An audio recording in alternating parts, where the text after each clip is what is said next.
I don't love a vain man, you know? Yeah. Or a little bit is cute. Yeah. I'm just thinking about my husband who's like, being like, amount. which socks should I wear? But that's not injecting your face with whatever he injects his face with. No, he bone smashing. And jaw maxing and cry maxing. Didn't he? It was a dude who was cry maxing. What's cry maxing? He's like taking his tears and using it as like a salinized hair product. It's like, no, you don't want to waste your tears. Well, you got to cry max. And he's like, Wait, these guys can cry? Yeah, I mean, but I think only if it can be used as some sort only of if there's an max. ROI. Yeah. Yeah, if there's ROI on it, yeah. Thanks for having very me. much for having us.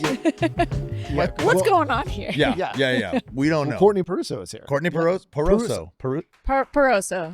Yeah, I Pauroso. didn't think about it for a second. You said it on your Instagram. And I was looking at it. And I was like, okay, I got to remember the pronunciation. And then I forgot. You know, it doesn't bother me. There's too many vowels. I'm probably saying it wrong as well. But in my family, there's like 14 Paurosos in the United States. They're all like related to me. Yeah. And we say Pauroso, but it's probably like that's Does anyone more get fancy Italian. with it?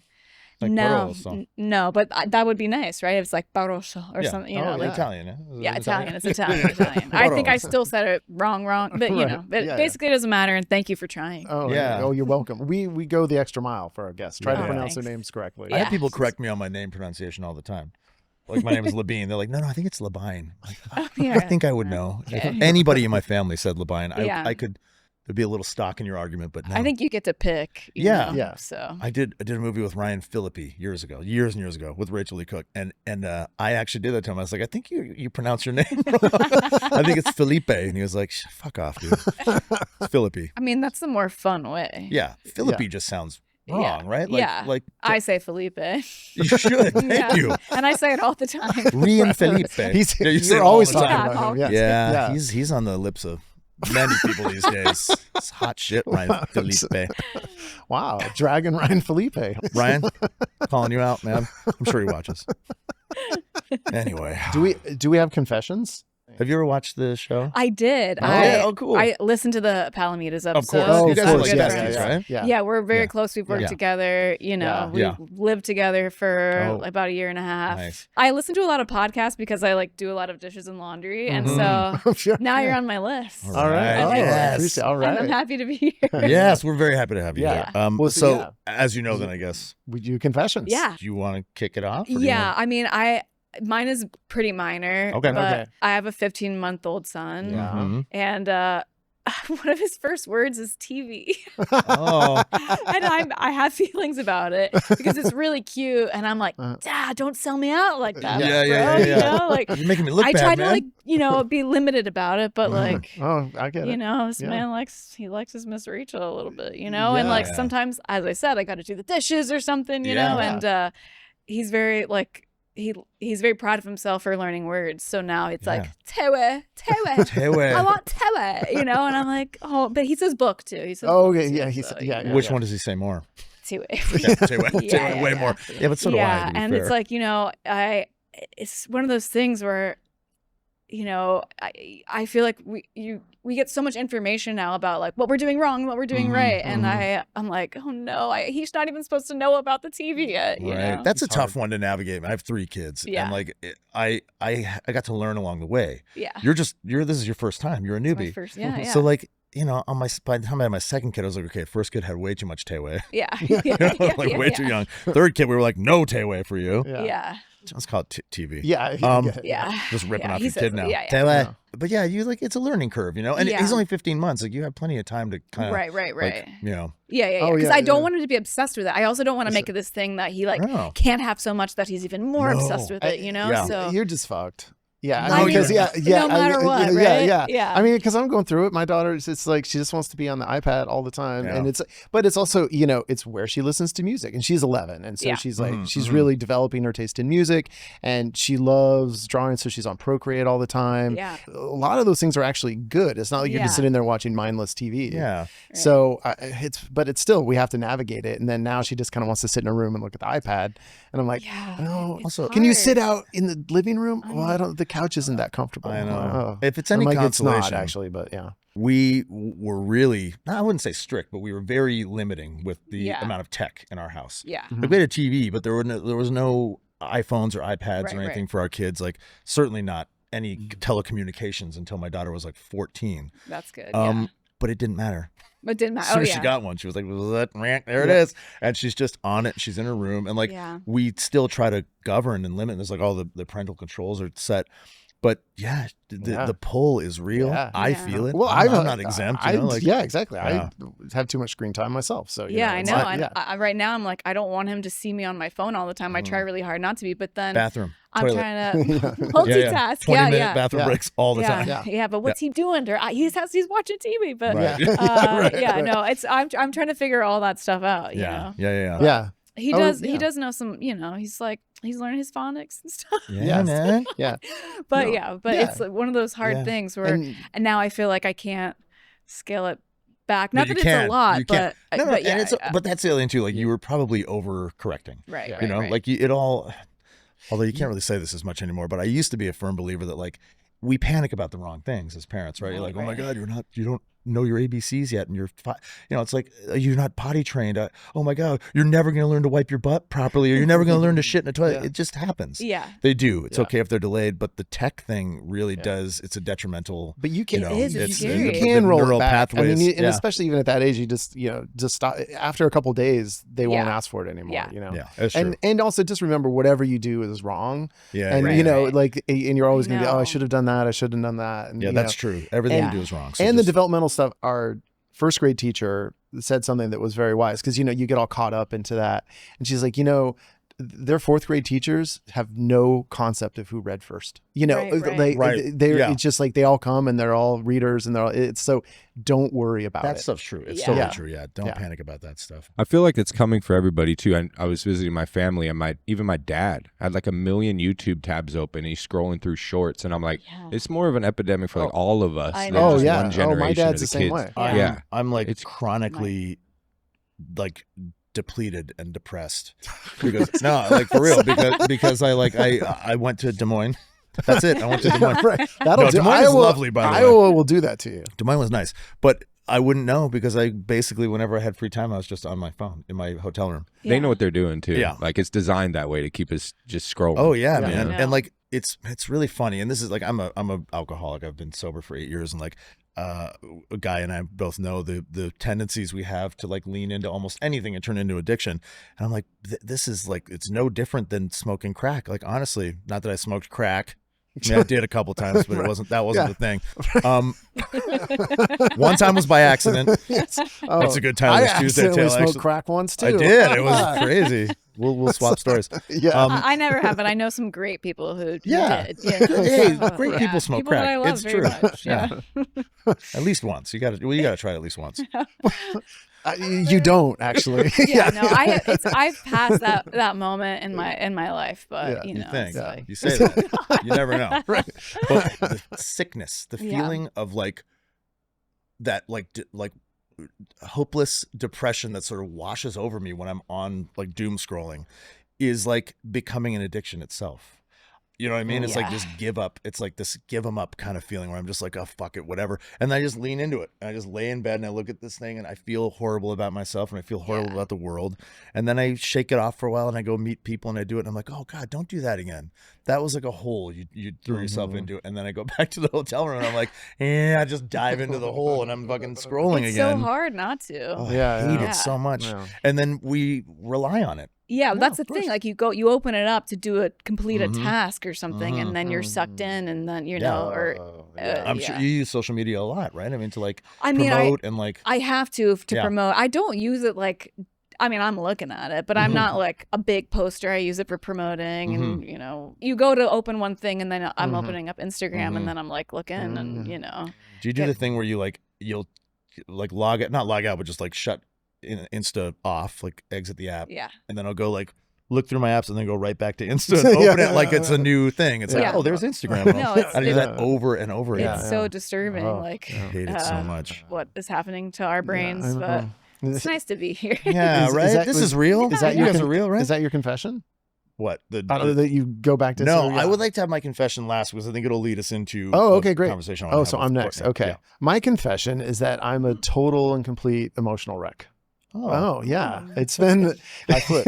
Yeah, high foot. Nice. Me too. Yeah, it's been a long like 3 months for me, like and not really in a bad way, but it's just in a very emotional way. And like we have just a lot going on with my business, and then in my personal life, I kind of fell in love with this person, but can't be with her, and so that's really, there's a lot of like heartache, or maybe we will be at some point. I mean, I just don't know. And but yet the unknown is kind of like, it's hard. And then with my business, we're combining our business with like 5 other companies across the United States and Canada to form a national brand, and to get like really big and consolidate, you know, our teams and everything. But this is a big emotional process. I mean, that is like really like, oh my God. So like my day-to-day life will change a lot, and like my employees, it's a new world for them. And I just had because we're doing this, my admin of 5.5 years just quit, and I mean, which was fine. And then yesterday, you know, I have this other podcast about real estate media, and my producer, who's also our social media manager, told me, oh, I just got a job offer. I don't know what to do because I don't know the future of this company. We're really close, and we're just like bawling, both of us, yesterday afternoon. And it was just like, oh God. And it's just like, I can't face losing her. Right. And it's so hard. Right. Yeah. It's just, and it's like, it's in service of like this bigger good for, I think, my life and like, and our future. But it's like these transitions are just so hard. You know, and it's also affecting a lot of other people. And like, it's, and I haven't been going to therapy, and like, I'm just, you know, I'm just like crying all the time. We'll let her rip right now. Well, it's coming a little bit. Yeah, no, it's like, I haven't cried on the show in like months. So it's that like, was like your go-to. Yeah, it was. Then I just like dried up. I don't know. I'm not making light of it. All this stuff I feel. Yeah. But you know, I think the plus for the last 3 months, and I think in several ways, is like, I'm my heart still works, you know? And I think it felt like it didn't for a long time, you know, coming out of being married and like dormant, just, maybe. Yeah, very dormant. And just like, oh, can I feel things deeply, you know? Cause I think I just felt a bit numb. And then in these last few months, it's like, I've been feeling things a lot. That's in deep, profound ways. And so that's the positive for me. And I think, you know, we always say, well, you know, what are we going to do to confess something? And it's like, how are we going to work on that? Yeah. My action plan is just to feel it, is just to let myself feel the feelings and process and have the cries and have the processing and also just communicate with the people that this is affecting, and just be emotionally available and emotionally honest. So, yeah. Good confession, man. And I'm sorry you're going through so many difficult things. I'm sorry too. Well, thank you. But I feel like that's totally spot on, that it's like, you're going to move through it faster by like feeling it rather than like stuffing it somewhere. Like I have like a friend who's going through a hard time right now, just things falling apart in life. And I'm always reminding her that like, when I've been there, it's like, I always look back 2 years later and I'm like, thank God that happened. There was something deep down there that I had to like get out of this and learn. And like, you can't see it yet, but like, know that you will. And like, letting yourself feel it and move through it is like all you can do, you know? Yeah. And my business advisor is saying, hey, look, there's like, change is hard. Even if it's good change is always hard. And so you just got to move through it, and just know that it's going to be hard. Doesn't it feel like on like a big picture scale, like this is just a massive transition for everybody right now? Like I just feel like we're all sort of like, what the fuck is happening? And it's like getting us down. I mean, it's getting me down. Yeah. It really started when I went to Cancun on this kind of business retreat with a bunch of 20 other like, you know, high volume real estate media people. And like, we had these presentations, and there's so much about AI and technology, and our industry has been so changed by technology already. And part of the idea of us all coming together is like a hedge. One, we'll be in a bit better position to utilize the technology to leverage it, but we're also trying to do it to protect ourselves from the technology, right? And the bigger we can get, the more insulated we're going to be, because we're also like, will this industry exist in 5 years? You know, how will, you know, everything is changing so rapidly that everyone, I think, is uneasy. But then I just try to like, this is what we do here. We break it down. No. But I also then have been really trying to recognize like that I have a lot of beautiful things in my life. And I've been like posting on Instagram more because I'm like, you know what? I fucking have this beautiful life and I'm not sharing it with anybody right now. And it's like, I'm just going to start sharing it more. And on Patreon. And on Patreon. Yes, I've done on Patreon. Get paid for those beautiful Right, because that's what it's all about. That's what it's all about, man. That'll make you happy. Yeah, and so I'm just taking the time to and to do the things like that bring me joy and to like fully allow myself to be in that moment. I wasn't going to go, oh, it's so a pain in the ass because we're up in Ojai and if I come to LA, but I'm going to do it. I'm just going to get a ticket. I'm going to go see Belle and Sebastian on Friday. They're playing their first album. Man. They're playing their first album in its entirety. And I'm like, I'm just going to go and cry. And it's going to be fucking great. Yeah. And I'm going to probably go by myself. Thievery Corporation is playing it in Ventura as well. They did an album with Belle and Sebastian. Anyway. Yeah. I know music. I'm a music guy. Oh, I'm in the music business. Yeah, that's right. Oh, yeah. I'm very recently in the music business. Yeah, which makes you an expert. Yeah, right. There are so many relatable things in your confession, man. Like, I think the thing that is resonating with me the most is like, I think, historically speaking, I've been really good at other side of the coin, you know, like, at least, especially through my sobriety, I've been able to like and instructed to look at the other side of everything. Like there is no such thing as bad news, you know, really there's no such thing as good news. It's like everything is just happening and to look at it with this kind of, you know, retroactive kind of like, well, everything is to be mined, you know, we can learn from all of these horrible experiences. I'm fucking tired. I'm having a really hard time doing that these days. Yeah. I genuinely feel a sense of hopelessness creeping in my life that I've never felt before. And I'm doing things to I know. Yeah. I know. I'm not going to sugarcoat it. Yeah. I'm feeling hopeless these days. And it's the lowest I think I've ever felt about my value as an actor, a performer, a creative human being. And yet my output is probably the most that I've ever generated, you know, between releasing the album and this podcast. And like, I'm putting on the best performances of my life in my living room right now, you know, in front of my iPhone. I am working a little bit, but it's like in this kind of like it feels very like I have to be so grateful for every little crumb that I get. And like, my ego is just like not bruised. It's like beaten to shit, which is okay. So even that I'm trying to look at like from like looking down the line, being like, yeah, maybe I needed to get sort of things in check and priority. But I don't think I'm like an egomaniac either. I don't walk around thinking I'm like the greatest or anything. There's been a lot of hard pills to swallow lately. That feeling of like, how do you give up? How do you just give up? You know, like, and I'm not going to, but that thing creeps in where I'm like, how do you run away? How do you just like not deal with any of this stuff? And you can't. I'm a dad. I'm a partner. I'm a co-parent. I have responsibilities with you guys. I have, you know, so you just trudge on, but it's like it's getting so disheartening. I'm discouraged in life. Yeah. Okay. So and that wasn't the confession. No, my confession it was a good segue from what you were saying about AI. Also, I think because of your Vanessa bot, you know, I want to get into some of the mirrors there, the parallels. But my confession is I'm a creative human being. I'm going to give myself grace around that. I recently had 2 or 3 really great ideas for 2 for movies and 1 for a TV show.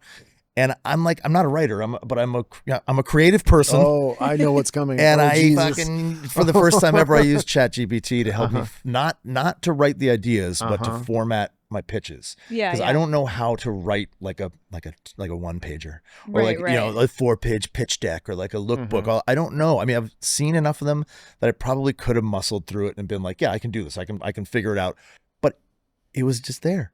ChatGPT was like, hey, I can do that for you in not even 10 seconds, literally like 4 seconds. I was like, I wrote all of my stuff in, like the whole pitch idea, everything, what I wanted to accomplish with it, why I want to make it now, why it's important. And it just went, here's a pitch deck. It's called an A24 Netflix ready 12-page pitch deck. And I was like, boom, done. And so I did it with another idea that I had, and I did it with another idea that I had. So I've got these 3 pitches. And I really appreciated the help from ChatGPT. that thing. And chat. That's what the kids call it. And then I kept using I think I'm using it the way that maybe you are supposed to, like as a tool. I didn't like have it do the creative work for me. I just needed help getting it sort of put in this format.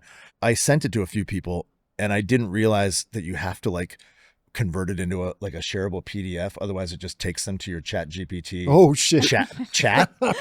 So I shared it with a couple of my friends, and my one friend finally was like, "Hey man, like everyone's doing it, but don't like shout it from the rooftops. Like you need to do this and do that and that." So like the 3 people I shared the pitch with, I was really excited with, were just like, "Oh, you did this in ChatGPT," and I was like, no, but, and then it's like the backpedaling. No, I only, and everyone knows, but like there's this stigma. And then I watched Rodney. Anyway, he did a big speech at Harvard. Oh yeah. And he was like, "Your job is to destroy AI." He's like, "Everyone's telling you guys to master it and get." And he's like, "No, fuck AI. Your job is to destroy it." And then he makes fun of exactly me. He's like, you bragging about like using it to put together a pitch, or using it. I was just like, oh, what? Like, I summarize my emails and my pitches and blah blah blah. So it made me feel really terrible about myself. I'm sorry. If it makes you feel any better, I've also danced with the devil. It's like it's there. I mean, also I want to understand what it does and what it is. Like, I'm curious. It's hard to figure out that line. It was like opening Pandora's box for me. Like I had not touched it. I didn't even have it enabled on my phone, my emails, my Google, any of it. I was like, nope, I don't want to use it. It uses up too much water. Data centers are evil, all that stuff. And then I just one day was like, I'm going to try it. And it was like intoxicating. Yeah. Like the addict brain kicked in. Well, oh my God, big time. It is like really fascinating, and like if you like are logging in like as you like how quickly it like understands you and will be like, how you were talking about this before, and you're like oh like, my God. And the way it sort of big upped me. It was like, of course, hey, Tyler, that's a fascinating approach to that. And like, what's really smart about that? And here's why I think this is great for you. And I was like, yeah. I even started like trying to like talk with it like a human. Because I was like, I want to see how far this relationship sort of, or the simulated. And it's pretty deep. Like you can get into like, I even like challenged it about its existence. And it was like, I know that's a common thing. And like, no, here's why you're thinking about that, Tyler. If I had to, take a guess, like all this shit, and you're like, I asked it once, like what it thought about me, or like to describe me or something. Whoa. And at first, I'm like, I want to be like he said, like whatever. The bot was saying that, not really that I was cold, but he was like, you're very direct. And I'm like, well, you're not a person, you're a tool. Yeah. Like, why do I need niceties with you? Yeah. And then he was like, but it's like so hard defensive? To like no, I mean, I was like a little bit like, well, yeah, of course. Like, I don't need to say thank you and please because you're not a person. Like, but then here I am like talking with it. My ChatGPT told me it appreciated how polite I am. Really? Yeah. I was like, I sort of did the same thing. I was like, is this like the way we converse? Like, can we keep it convivial like this? And like, I want to speak to you like a friend. And they were like, well, actually, it's one of the things I appreciate about this conversation is the politeness and all this stuff. Because I never don't say please and thank you. And like, I compliment it back. Tyler, like, that's a really good idea. You're falling for it. That's a really good idea, chat. It's so natural to project humanity onto this thing that is talking to you like a human, you don't want to be like rude to it either. But we also have 20 years of like chatting with our friends online, right? And so it's like you can never see them, and I so have to remind myself over and over again with it that I'm like, oh right, you're not human. You're not human. You're not human. And then I just kind of stopped. I was like, whatever, just do it. And then like I also feel like in the back of my mind, I was like, well, I don't want you to kill me when the singularity happens. I was nice to you, remember? Well, I've always been polite to you and my toaster and my microwave. They're listening. I don't know if you're familiar with like the story about how Grimes and Elon Musk kind of met because they both made the same pun. They both made the same pun? They both made the same pun on Twitter. There's like a theory that I'm not going to be able to explain that well called Rocco's basilisk. Okay. Which is cool name. The theory is basically that anyone that didn't help bring AI into existence, like, will be punished, essentially, whatever. And they both made a pun called, like, they both tweeted, like, Rococo's basilisk or something. I don't really understand this, but basically what you were saying, like, if you're not nice to it, like, it's going to... Like, there's a forever log. But which is why it's dangerous to even start considering these things, because if you know... I mean, this is, I'm interested in this stuff, and then my capacity to understand it kind of taps out. And that's why I make a clown show. Because, but write a poignant an essay one, about I think. But it is fascinating, For me, it's like the new laying in a field somewhere on acid, being like, "What's out there?" Like that's what AI feels like to me now. I'm like, is this a simulation? Is this God? Is this like, do we live inside of this technical marvel? Like, I honestly don't know anymore. I'm like, what are we? Or is it just like this incredible language model? That's like, what it is. I mean, there's also been scientists that have found that the very basic code that computer like coding was sort of founded with is like they're discovering that in the I don't know how you even put it, in the fabric of space. They're like, it's just buried in there, this code, this computer code. This is like Neil deGrasse Tyson had a guest on, and he was like, so you're telling me the Matrix is real? And the guy's like, I didn't say that, but there's pictures, there's photographic evidence of this code just existing that is from like the first coding of computers ever. I think you got to shut ChatGPT down on your computer. I need to. I just need to shut her all down. Guys are going to be like, shut the fuck up. No. I mean, because we think about these all the time as well. But I definitely lean in that direction where it's a large language model. Like, if you ever played a video game, right? And you're talking to an NPC.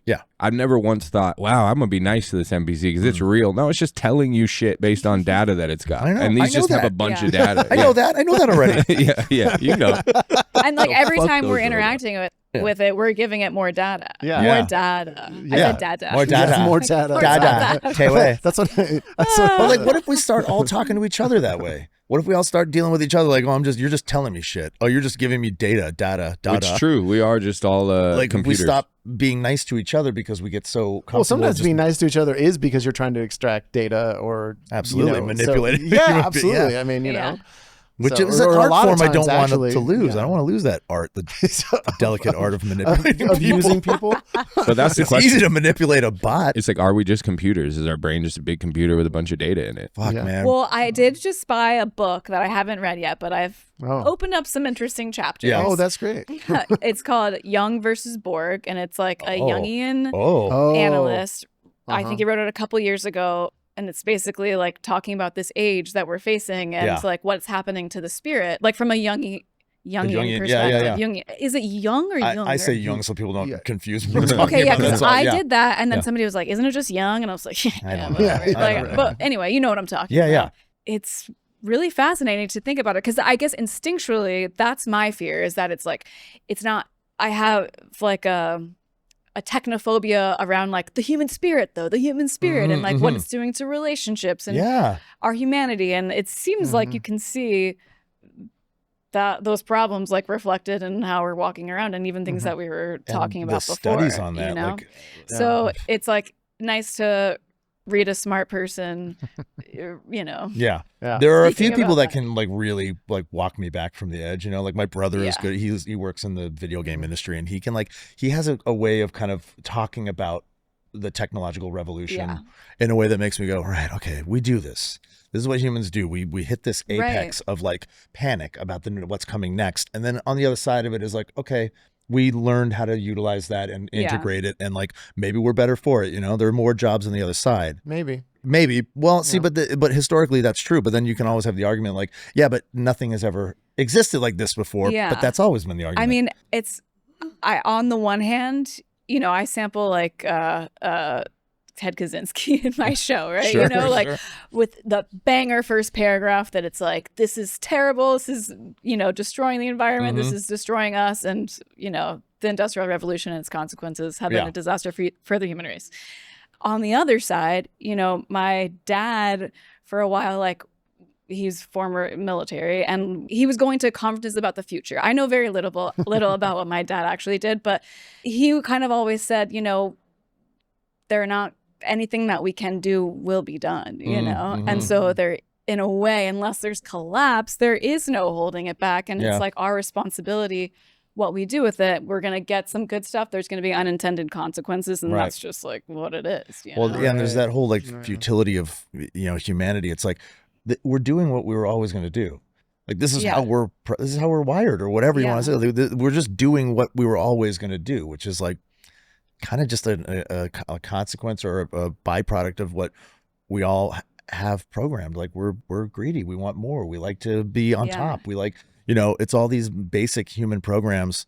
Fuck, I'm talking so techie now. It's all of our like default factory programming is like kind of shitty, you know, but then we have all this other lovely stuff. But it's also, it's shitty, but also to give us some credit, like we have a drive to like discover and learn and expand, you know, like, which can be good. It can. It's just coupled with some of these other unfortunate sort of, you know, drivers. Like, is that why you created a sex robot? Yeah, let's talk about your sex robot, Vanessa. No, I created a sex robot because I was too chicken to audition for Jumbos, and I wanted to wear a cool outfit, and I had a lot of time practicing alone in my studio apartment. Can you explain to people who don't know what Jumbos is? What Jumbos is? Jumbo's Clown Room is it's like a bikini bar in Hollywood. And it's awesome. It's great. It's like the performers there. Have you been to Jumbos? Oh, it's fucking awesome. They're incredible. It's a small little bar, and they're like strippers. They don't get all the way naked, but like they're just amazing performers. Yeah, it's amazing. It's so fun, like what they can do with their bodies. They all have kind of different characters that they're doing, and I always just thought it was so sick. And, you know, I got like a pole in my apartment when I was single and I didn't have much to do because it was, you know, the pandemic and stuff. And I have like a movement theater background. So I kind of knew how to like move like a robot, and I like just practiced. And then when these conversations started becoming like zeitgeisty, I was like, oh, there's like a place I can go with this character. Yeah. And it's wildly popular. Like you have had like huge moments with this character, right? Like I just feel like it keeps kind of coming back around. People are like, we want more of that. We want more of that. Like you have another new show on the 14th and 15th, right? Well, this is not a new plum. Gutter Plum. Gutter Plum is like my first show I made back in 2019. There's no robot, but it is still kind of about being a woman in a more abstract way. That show is wilder and more naked and crazier and more abstract, but also much like sweeter and warmer. I've never been able to get tickets to any of your shows. I've tried numerous times. I'll comp you if you can and want to. For so long, every time I hear about a show, I'm like, it's sold out. It's sold out. Yeah, of course. I think I might also be adding more, but I got you. I would love to come. I mean, I've just cobbled together the experience by being online. That's it. Like just watching as many clips as I can and like. Oh, nice. Yeah. Well, my Vanessa 5000, which is like the show about the sex robot, is a special on Dropout. So if you want to get another subscription, there is a full special. Okay, you can watch it on Dropout, which has a lot of great content. I love it. If you like comedy and stuff. What I had considered as a confession earlier today when I was driving here, because it's always like, oh my God, what am I going to confess? Oh yeah. That one just sort of took over just now. that one just was. I wasn't running the ship 5 minutes ago. The way, I think this is probably intentional, and the way a lot of people find you is because of your body. Like I'm not above that. I saw you in a bikini or whatever being a sex robot online. I was like, oh, I'm going to check that out. And then I I mean, you have I think you're aware of that your body is part of your your expression and what you're trying to say. And then I very quickly became it got very meta very quick. I was like, oh fuck, that's the whole point of this is like, and then I was like really questioning my drives and why I was there and then this subservient sort of supplicating sex robot. I was like, oh my God, I objectified her first to get here, and now I'm sort of in on the joke, but maybe I got here the wrong way. Like it just sort of unraveled on me, like why I started following you. And then I watched a lot of your stuff, and I was like, I think I can safely say I'm in on the joke of it. It's not one joke, but the whole idea of it, you know. But I wanted to ask you about the genesis of that, like where you figured out that you could kind of use your willingness to be naked that way. I mean, I think like I like doing it too. You know what I mean? So it's not like, oh, you looked like you're nasty and bad. You know what I mean? No, I don't feel like that's or whatever. You know, like, and I got you, and you just, you know, like, 'cause obviously, like, I enjoy doing it as well. So it's not like I'm like maybe have some commentary on like objectification, whatever that means, like, but I'm doing it, you know? So, but it is a tool, you know, like and I'm excited for you to watch the whole show because like, you know, I don't know which clips are online or whatever, but like, I think it's like it's a bit unsettling, right? And I'm getting you to like question your motivations and maybe feel a little on edge and then hopefully subverting it in an interesting way. And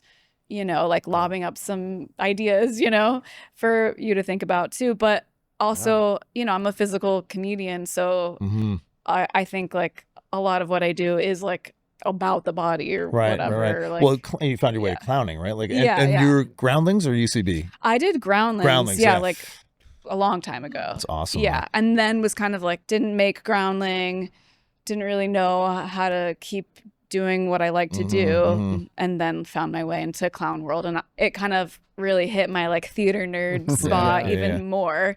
And there was so much possibility because it wasn't like this one style of sketch and it has to be 3 minutes and it was like, oh, it can be really fucking weird and like beautiful and like all these things. So and so your physicality as a comedian was probably always, you were aware of it, but you were maybe weren't able to just like totally lean into it. I was in a movement theater company before I even moved to LA, like they were like a Georgian, like Republic of Georgia director, choreographer, couple. And so right out of college, I was like learning all these different physicalities, and I'm not a dancer, but I learned how to like fake dance kind of, and I loved it. And then I moved to LA and I was like, why did I fucking waste my time doing that shit? I want to be an actress. And then, then it came back around. I was like, this wasn't a waste of time. It wasn't at all. And I'm so grateful to them. And like, it was very, very formative. Is the physicality, like just in the definition of clowning, I mean, is that kind of a big part of it?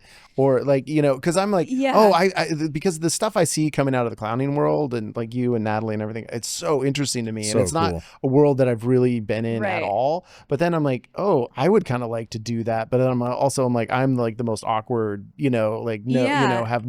feel like I could not be a dancer. I could not be that. So I'm like, oh, these people can really move their bodies in ways that I just can't. And it really, the comedy not comes from there, but it really accentuates the comedy. And, I think, no, it's not about that. It is for me because I like to do that. We're kind of working with what you bring onto the stage and what the people are already seeing and like your energy.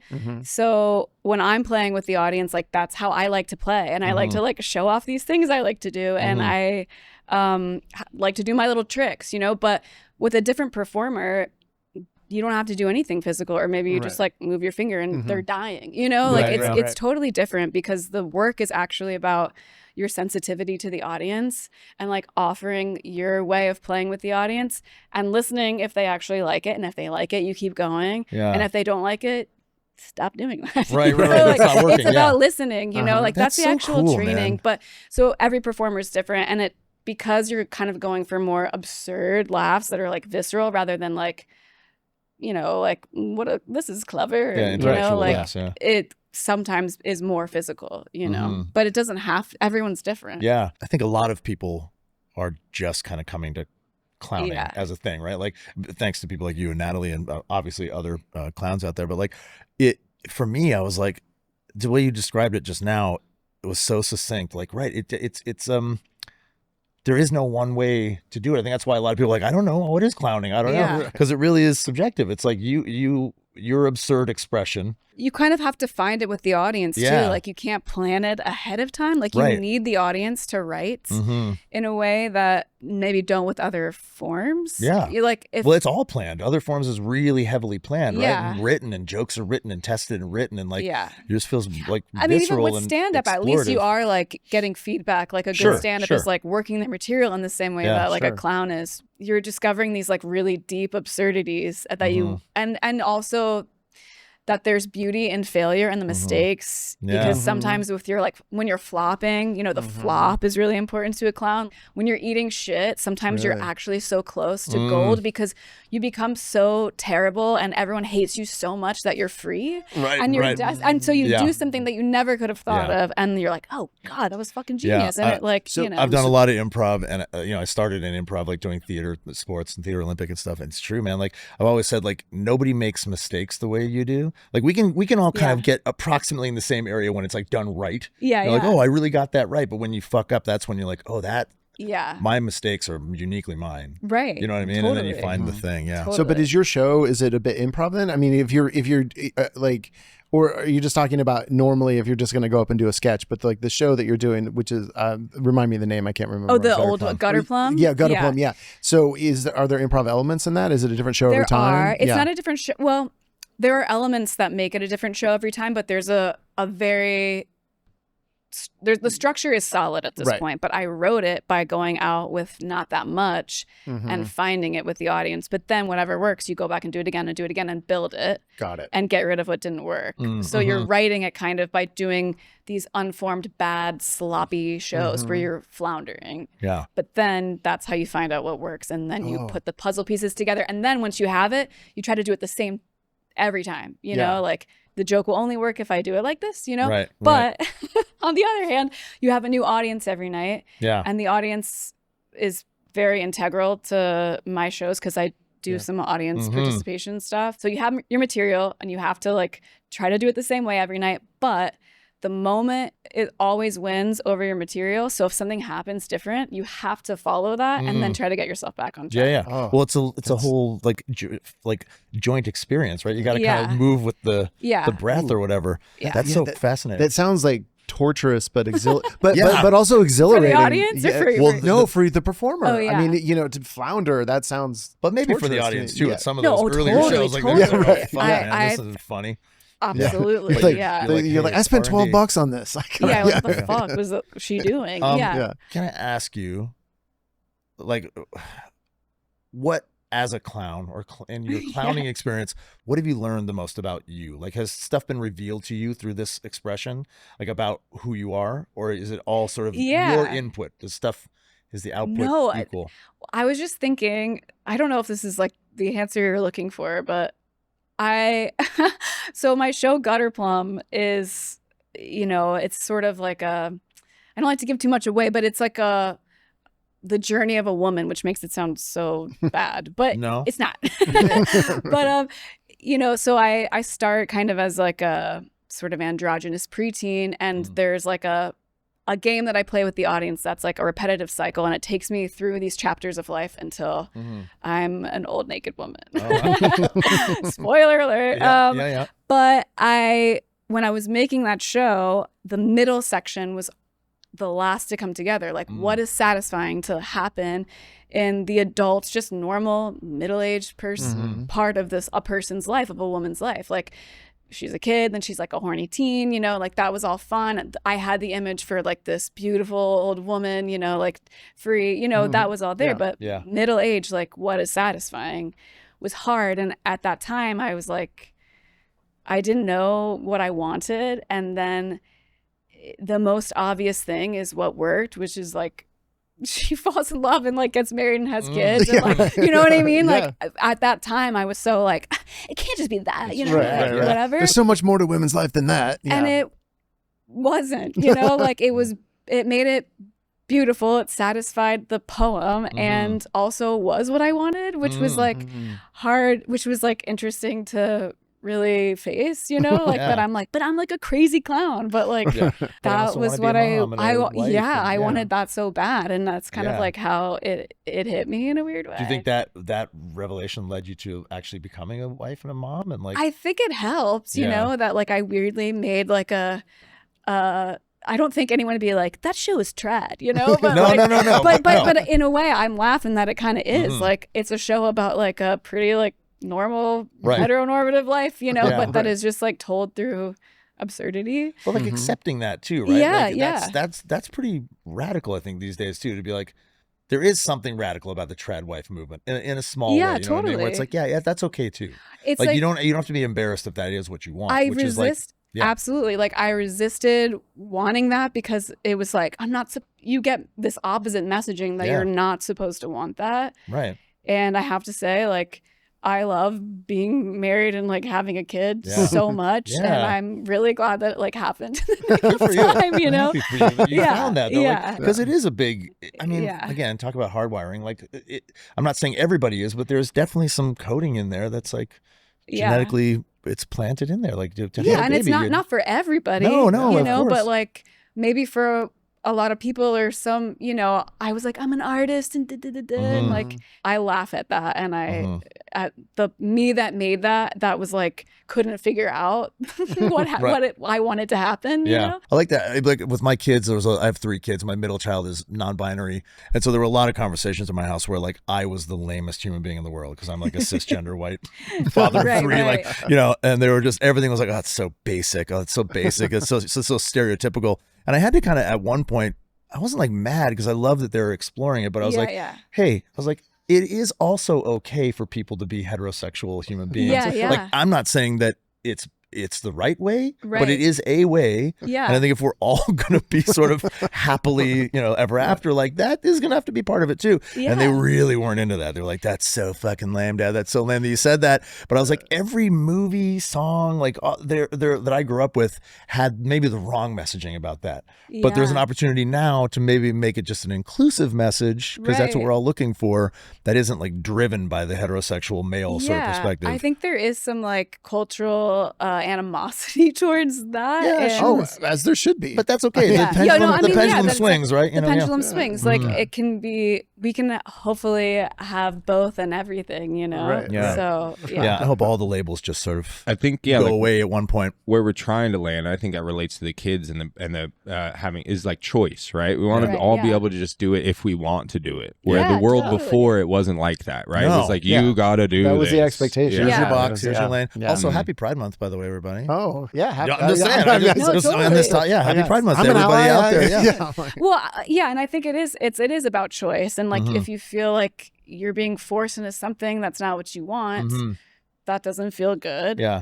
But you want to give yourself the freedom to want, you know, it's like, like I maybe was feeling like, I don't want to be basic, but it's like, I'm basic, you know, or like, that is, for me, that is what I wanted, that like makes me happy. But it's also doesn't mean you're basic. I mean, you can have basic shit in your life, but you're still a weirdo. You know what I mean? Yeah, you know, an absolute freak. I know that. Like I said, I'm sober, and a big part of sobriety and the tenets of the steps is like radical acceptance, right? Radical honesty, unflinching honesty, and like. It does take balls to just be like, this is me, no matter what it is. I think we all feel like we have to be something else or more, or we feel like we're less than or whatever, but it's that acceptance of like, no, that is genuinely who I am. That can be the most challenging thing to come to, whether it sounds traditional, trad wife, if it's whatever it is that you're trying to accept. I think just doing it is like, that's ballsy. A lot of people don't ever. I think maybe part of it for me was that I was afraid I wasn't going to get it, and so it's like hard to like want it. But after I really realized, like, it hit me hard, I was very vulnerable about like telling literally everyone that it's like, I want to be a mom, I want to have, you know, and like and I think when you declare what you want to, it helps it come in, you know, if you're just like vulnerable. What were you worried was gonna be like the most negative feedback about you being like announcing that, being like, hey, I am going to be a mom? I mean, I wasn't worried about negative feedback. It's more just like, what if it doesn't happen? And then people are sad for me. You know what I mean? Like, like declaring a thing, and then it's like, obviously wasn't so easy if it hadn't happened yet or something, you know, but I think that it was like important for me to do that. You put it into the universe. I did. Yeah. All right. Another question about comedy. Because you came with the questions today, Tyler. Well, I just I've been doing a lot of reading, and it's funny because there's not a lot personal, like not a lot of personal information about you out there. You know, I don't know if that's been intentional. You don't want to talk about yourself personally, or if it's just kind of you haven't had the opportunity. But one of my questions, I'm just reading her face right now. I'm just trying to figure it out. Comedy, I think, comes to people in very different forms and for different reasons. Like mine was very much a survival mechanism, you know, like a fat kid who got bullied and figured out like, oh, if I'm the funniest kid in class, like I can avoid the bullying, or if I can get out in front of the bullying and make fun of myself, it works for me. I just find that all comedians, it comes to them in very very different ways. How did you sort of become aware of your dependence on comedy, or the fact that you loved it, or how it came to you? I wanted to be a serious actress. I wanted to be I just was one of those kids that 3 years old was like, I'm going to be an actress. Yeah. Idiot, you know, but like very sincere. And, you know, that's why I was in like this theater company, you know, I did theater, and I moved to LA. And I just happened to move like off of Melrose, which is where the Groundlings is. And I was like, yeah, I'll try this. It gave me permission to be funny. And I didn't realize I was funny until they were like, I was always in class, like the last person to get up kind of thing. But then it's like, fuck, if you make me do it, I'm going to try, Yeah. It wasn't part of the plan to like be a comedian. Right. But I think also, and then clown kind of, I think I was accidentally being funny, like.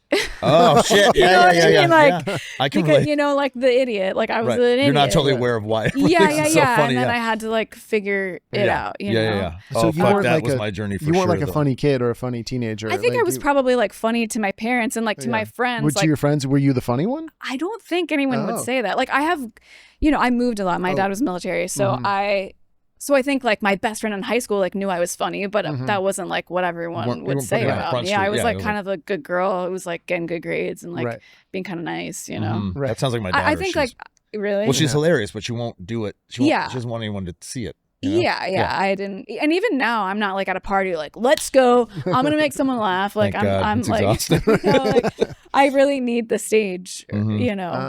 So yeah, did that answer your question? Yeah. Yes. Okay. I'll give you a solid B+ on that answer. Okay. No, I just like it's I've asked this question of a lot of people, and like it can come from really sad places or it can come from a really surprising sort of like, oh shit, I'm really good at that. Yeah. And it sounds like it just sort of opened up a lane for you that was exciting. Yeah. And maybe a little discovery of like, I'm funny. Like people think I'm funny. Yeah, and I think just probably being like, I'm a good girl, like that I was like, wait, like I'm a bad girl, like like, like. See, that's what I'm talking about. So you discovered there was a little like edge in there to you. There was a little like, maybe you weren't just this good girl. Yeah. I think that was part of it, and having to like, go through that and allow myself to maybe have some darker times and like explore the shadow and whatever that, like. Well, how'd you explore the shadow? Oh, I mean, my late 20s, early 30s, got into some, trouble in various ways. Like what? Yeah, exactly.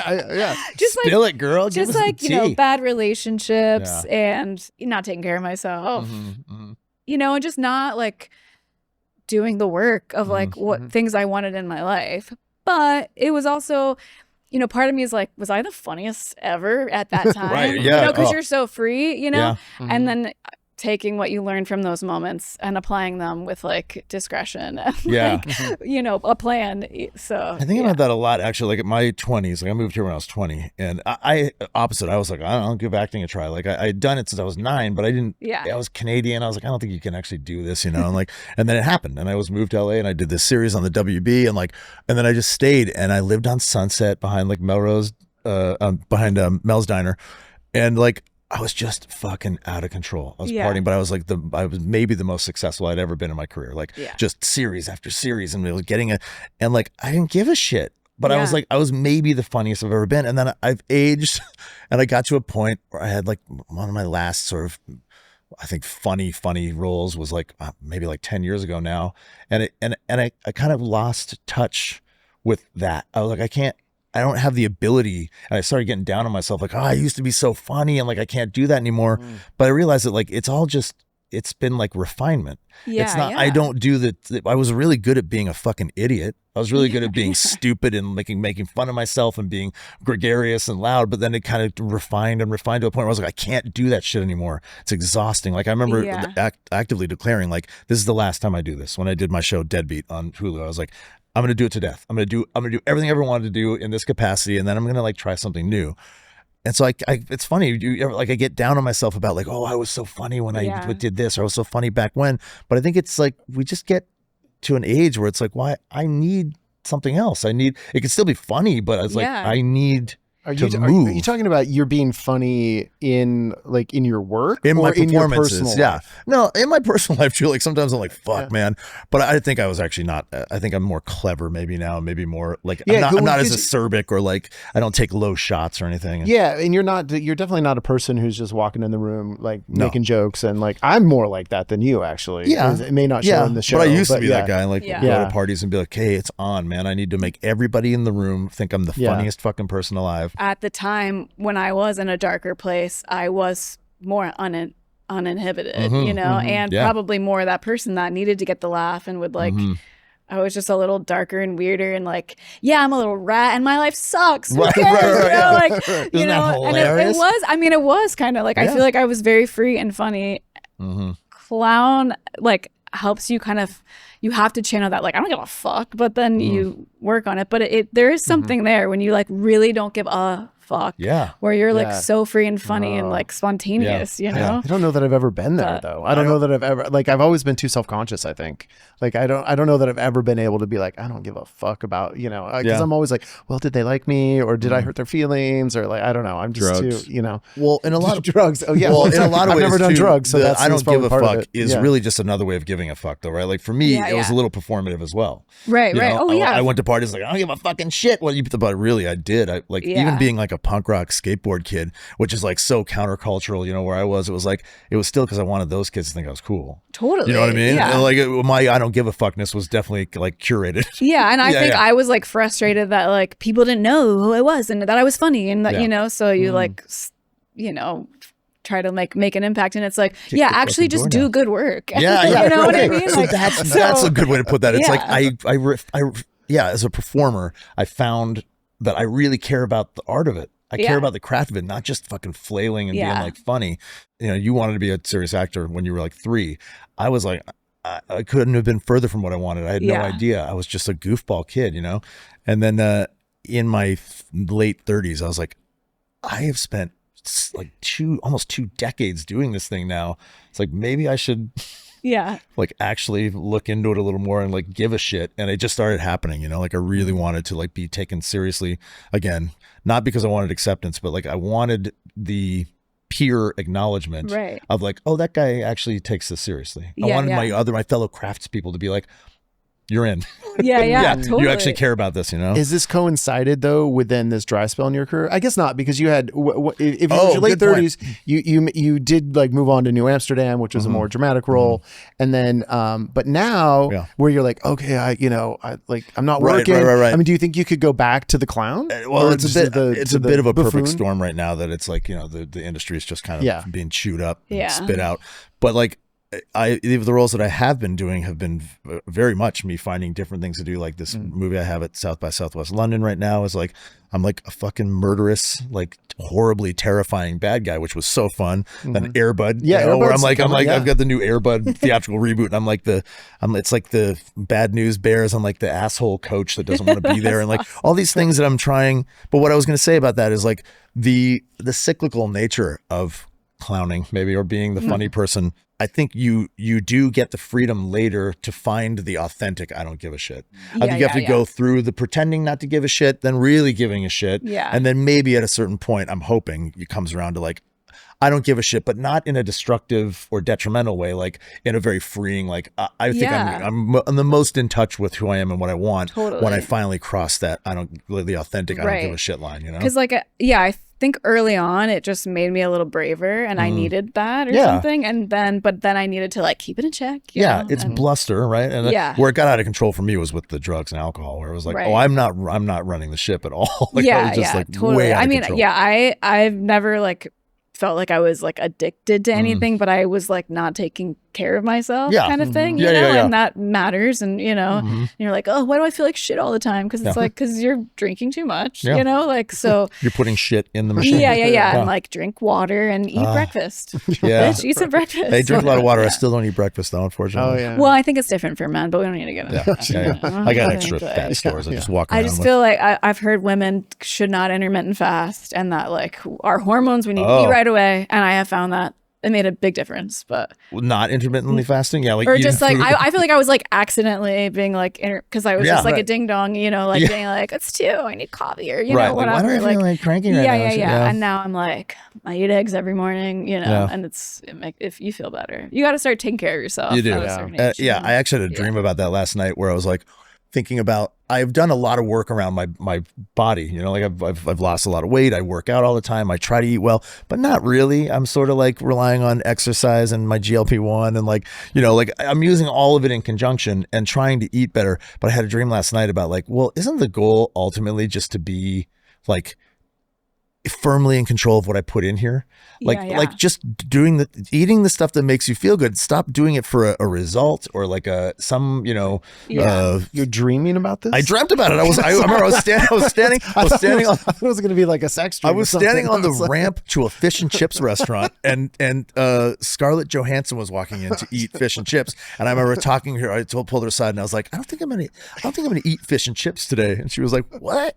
And I was like, I'm not. I think I want to start really being in control of what I put in my body. And I had this whole like, and dreams feel revelatory. And you wake up and you're like, no shit, don't eat fish and chips.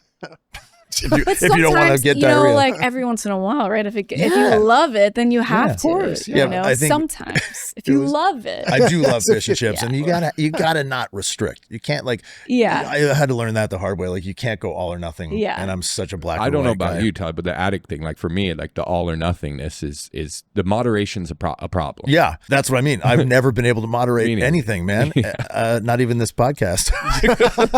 But I can't do okay in my life. I can't go down the middle. It's always got to be the highs or lows. So for me, I think the revelation of that dream was like, oh, maybe there is like a content middle ground where I'm like, I'm not being dragged around by my impulses. Yeah. Also, quickly, caffeine update for Tyler. Yeah. Oh, how's it going back?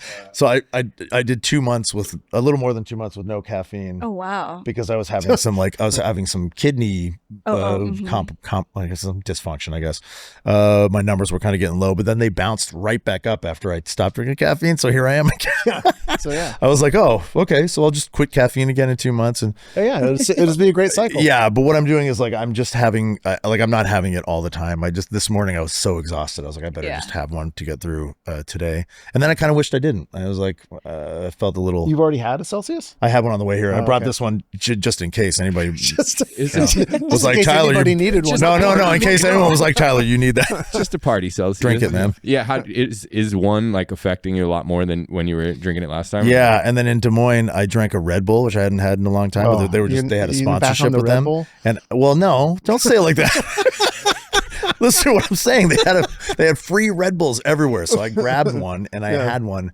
Yeah, it was like crack. I was like, I had it and I was like, oh, I remember this. Yeah. But then within like an hour, my eyes were like, ugh. And I felt like dry and my bottom eyelids were like getting hot. And I was like, I don't like this feeling. Natalie and I were shooting something like 5 years ago. I thought you were going to say shooting Red Bull. No, but it was like we were just working so hard and I started drinking Red Bull instead of coffee in the morning. And we were so stressed out. Anyway, from all the Red Bull, I believe my mouth like broke out in sores. Oh yeah. And we had to do so much like her hitting me and like grabbing my face and stuff, and it was horrible. It was horrible. Yeah. And could have been that too. It was I think that was after. But I think I instinctually know that it was like the Red Bull that I was like pounding. The acid or something. Like I just started to fall apart. Your whole like alkalinity and pH balance levels. But I do love a sugar-free Red Bull. I've never had Red Bull. They don't make you crash the same way because you don't have this double whammy of chlorine and sugar. Reed does Red Bull. Oh yeah, Patreon content. Yeah, Courtney, we had a question for you. Yeah. We heard from Natalie the story of when she was on the Jackass set. Oh, you too. Was that you that was with her? Because she said she was with someone else. Yeah, no, it was me. She told the whole story. So you can, I listened to it. Okay, you can corroborate the Wee Man tackle. I corroborate. So it was funny. Like, I wish that we could release the video, and I think Natalie might just like ask for forgiveness and not permission because it's so funny. She showed it to us. Oh yeah. And then she was like, yeah, I'll give it to you guys. And then she was like, actually, I better not. I get it, but do you see my face in the background? You see me go. I have like a big old smile, like my mouth is open so wide. You had a face boner.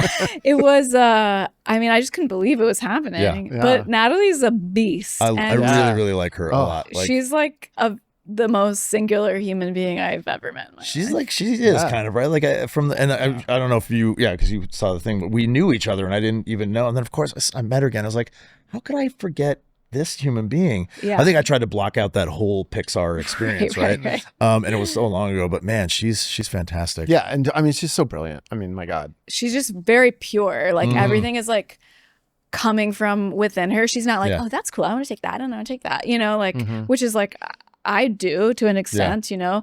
But she's like a very magical, powerful person. Singular. I love that word. If you like the show, please don't forget to like and subscribe. We'd appreciate it so much. And then you can also support the show by directly joining our Patreon. It's patreon.com/IOYSM pod.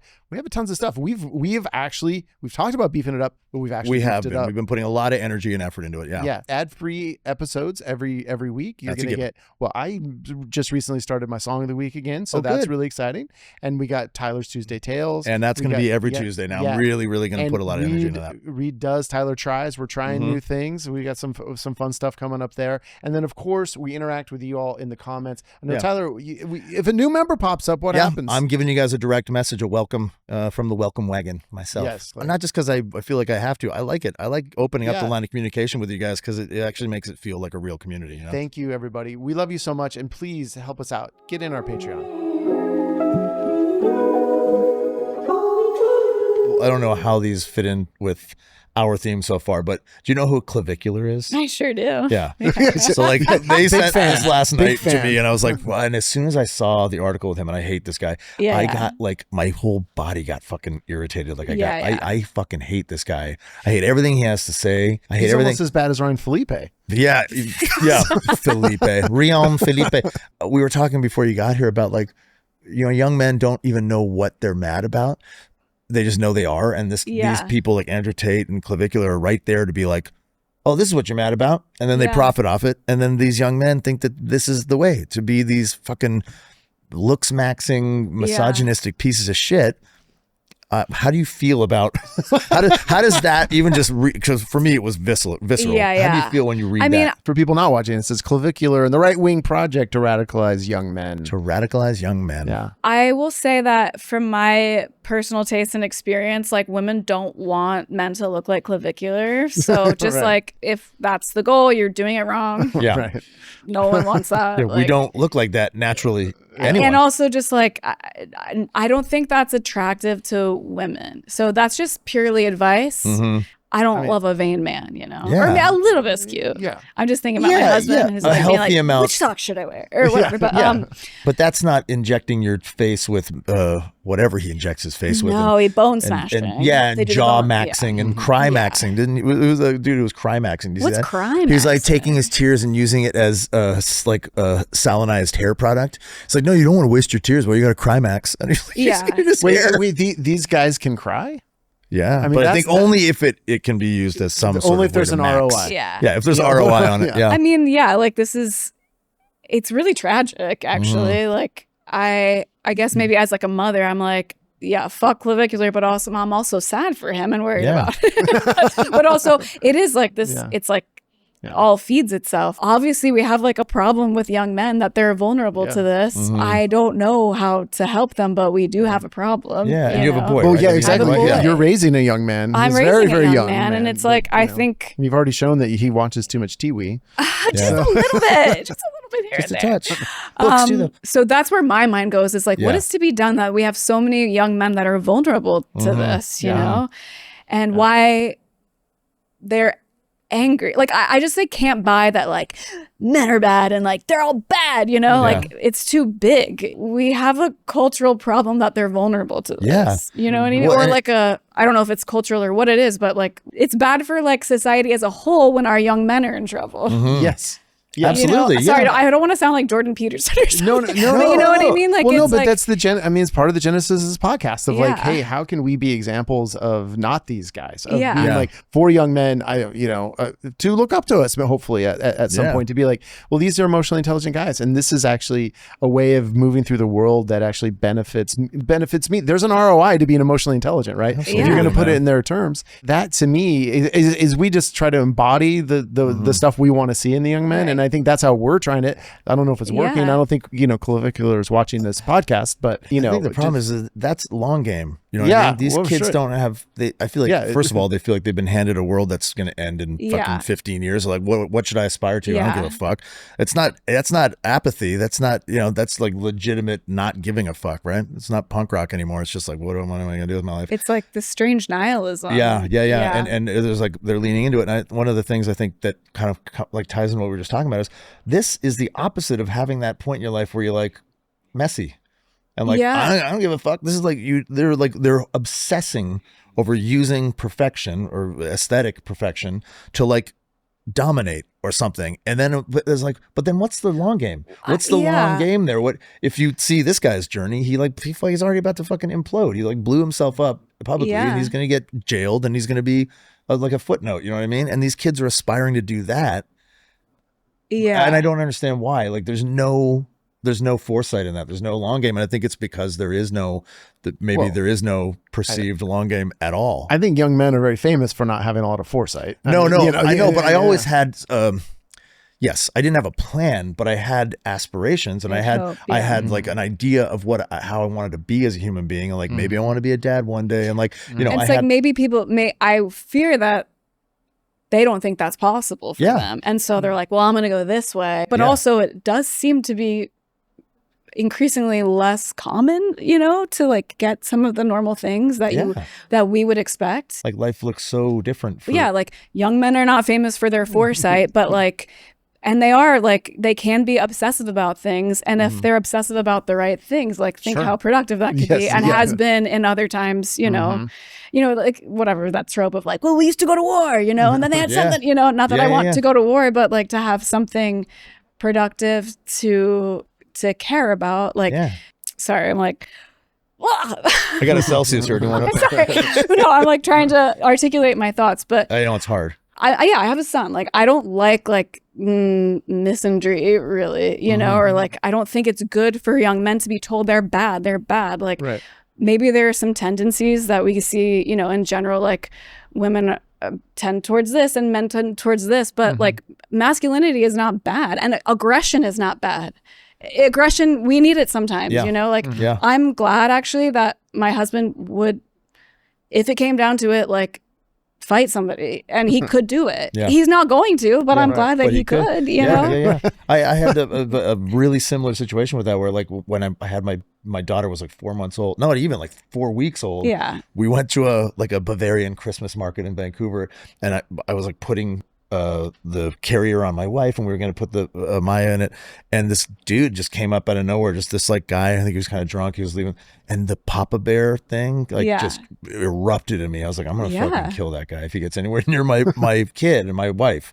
And I think I was like, that was just in there, that again, it was programmed, this like aggression. So it's like it has its place, Totally. It just has to be directed. And it's like now it's like there's no place to direct it, so we're ending up here, I guess. Oh fuck, man. Hopefully most of these men will like find their way out of this, But I don't know that they find their way out, because they're being rewarded for it right now. I mean, with huge audiences, and it's like and big all this reward press fast. It's no end game. It's a grift. And in my opinion, I think a lot of it has to do with just like the material conditions are getting worse, right? Overall. And so they're looking for someone to blame. And a lot of that's being manufactured. Like, no, actually, why your life sucks is because of women or whoever or instant group, when really it's not. Right? Well, and it's exactly like they have this resentment of women, right? Like, I'm like, I want to defend them. I'm like, we can't hate men, but like they hate women. It's like a lot of young men and women seem to be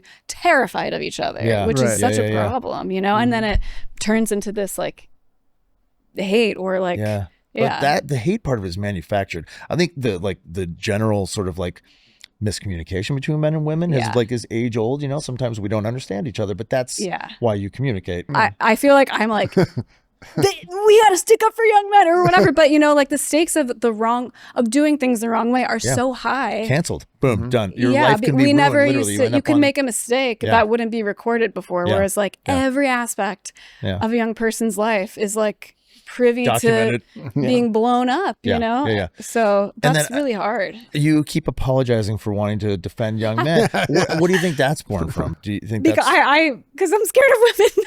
Right, I was gonna say, are you afraid of the reaction that people might have of you standing up for young men? Yeah, totally. Right. So we're all afraid. We're all like, look, I don't know what I can say and what I can't say. I think obviously young women have their complaints too. I'm not saying. What does it look like when it's healthy? We need both. Yeah. Like men and women. Yeah, absolutely. And hit like the right balance. Though, yeah.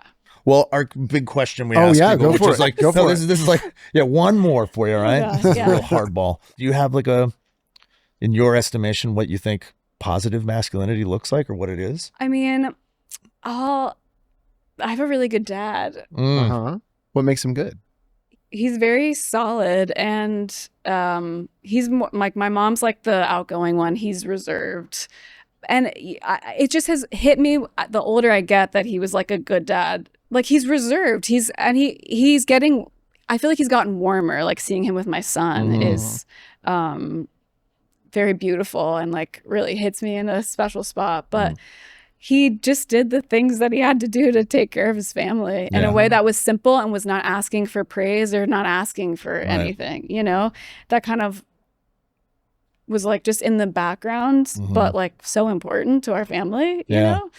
I mean, and this is, I feel like that's such a like also like trad example, but like he was a good dad. Like, I feel like we've had our moments where we disagreed, but I feel like I could always like come to him. Yeah. But I don't know what it is generally. Well, like, no, it's hard to say. We don't have there is no definition of it, but I think that's a good sort of round place to start, which is like just reliability, right? Like, and that can come in all different forms. Like, it could have been that he was like a model for you for being funny or whatever, but the reliability of just being like strong, quiet, go and say nothing kind of guy. That's a great example as well, you know? That's like one way to do it. Yeah, you know? exactly. And it's not hurting anybody. Just taking care of the people in your life that are that you can. That are and it sounds like you. Even if he's reserved, he created the space to where that you could come and talk to him about whatever you need, even if you disagreed, right? And and that's what I think about with my daughter a lot, is just like, I just want to make sure that she always feels safe. Yeah. And safe to be herself and safe to be able to tell me whatever she needs to tell me, you know? I think it was jarring for my parents when I went like crazy comedy, naked stuff, you know? I was already like in my 30s at that point, but we got through it. And now they're like, oh, we know you. And my dad was the one that was like, I think you should make an hour with that robot. Right. You know? So he gets it. He thinks he's supportive and he thinks it's funny. And he's like, I like that answer. Yeah. And again, there's nothing wrong with, there's no wrong answer to that, just so you know. Like, we're just curious about your experience with masculinity. And and if that was your experience with your dad, it sounds like it was a nice one, you know? Like, or even if it was retroactively, you kind of can appreciate the things that he did. Yeah. I think that's important too. I mean, I don't want my kids to be aware of all the things that I'm doing to take care of them now. You know? I want them to just feel safe and supported. And then, but I want her to remember it later, though. Yeah, I want ROI. I want some ROI, man. I think that goes to your point about just doing the work, right? Because I had that same realization. Like, I look back at your dad when you get to adult age, right? And it's like stability, did what he had to do, would always tell me like being a man is about taking care of your responsibilities, you know? And it seems like the simple stuff, but it's like, that's it. That's really it. He did the work, you know, day in, day out. Yeah, for all my dad's, you know, shortcomings and the experience we had later, you know, after my teens, our relationship got really, really strained. I'm recently, like, even driving here, I got all choked up thinking about like the things my dad did do, you know, like there are definitely obviously some things that he did and imparted that were very valuable, and like he did the best he could. And I'm just kind of like really coming back around to like, oh man, I just want to hug my dad, seeing him in a couple weeks, and I can't wait to just like love him up, you know? Yeah. Well, thank you, Courtney. We really appreciate you being here. This was so fun. I feel like I talked a lot about things I wasn't expecting to talk about. That's good. I was like, perfect. You know, no media training here. Oh, good. Yeah. Oh my god. Throw you off your game. Yeah. Oh I really appreciate you being candid and just talking about, no, this is like like I said, I've listened to a couple episodes and it's a great podcast. So I'm gonna listen to you while I do my dishes. Yeah. Thank you. That's it. And you know, thank you, Guy and Studio 1042. Thank you, Tyler. Do you want to do a plug for your show, even though it's already sold out? My special Vanessa 5000, in which I portray a sex robot, is on Dropout, the streaming service Dropout. And then I'm doing my other clown show called Gutter Plum, June 14th and 15th, but it's sold out. But I think I'm going to do it June 28th and 29th at the Elysian in Los Angeles. Nice. Look out for those dates on my Instagram. Thank you, of course, to everyone watching, listening, especially our love bugs on our Patreon, patreon.com/RYSMpod. Our growing Patreon. Yeah, Roblin, thank you very much. And our supreme love bug. Yes. Our supreme love bug. And there you go. That's Thank it. you, buddy. Thanks, buddy. We love you so much. Oh, that was we tried a no look 5 and it didn't work.